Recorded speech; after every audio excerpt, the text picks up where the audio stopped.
The Last of Us was a standout game for the PlayStation 3. As a cult classic, it received wide acclaim for its then industry-leading visuals and gripping story.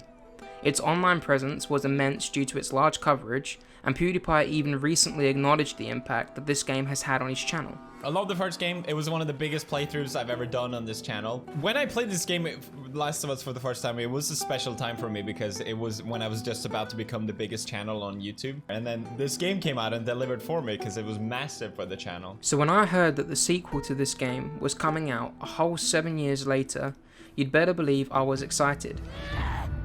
Even with all the spoilers and negative attention that this game has been getting about social justice, I still could barely contain myself, and so far I'm so happy to say that my anticipation has not been in vain.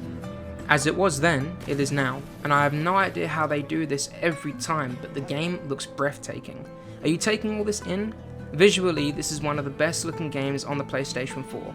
The environments are so perfectly captured, it's incredible, and the expressions are so authentic that it makes important events much more entertaining to watch play out.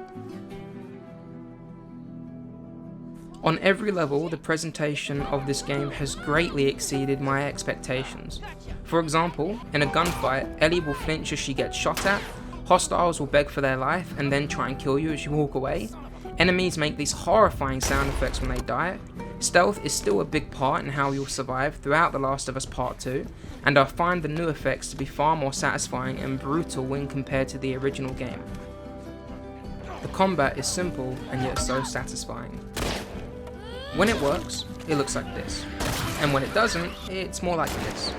But these moments that spoil your immersion are few and far between.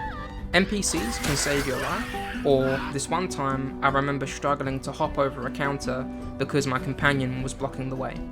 In an intense mission, it was annoying as hell, though so far in my 10 hours of gameplay, I've only encountered one major issue as my game froze mid-cutscene, forcing me to restart.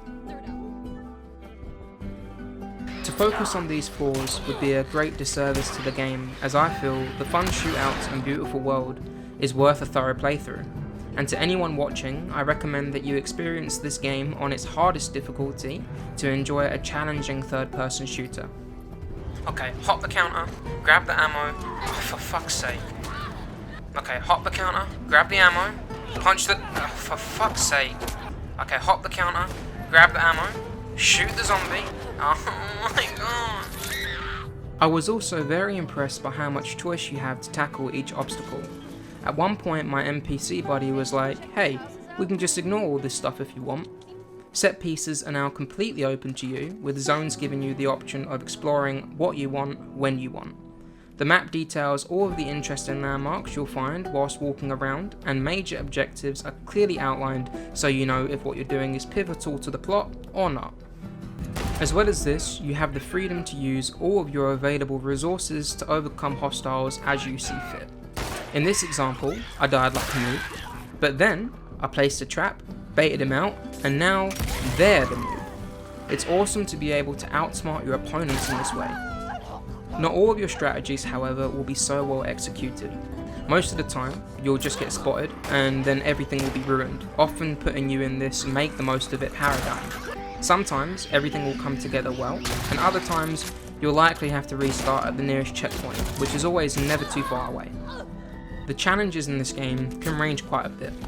You still have the brain dead move this here gameplay from the original, but at other times, the puzzles can be pretty cool to figure out. Gotta love the good boy safe, and if you get bored of having to find out all of the codes, you can always just listen rather than read.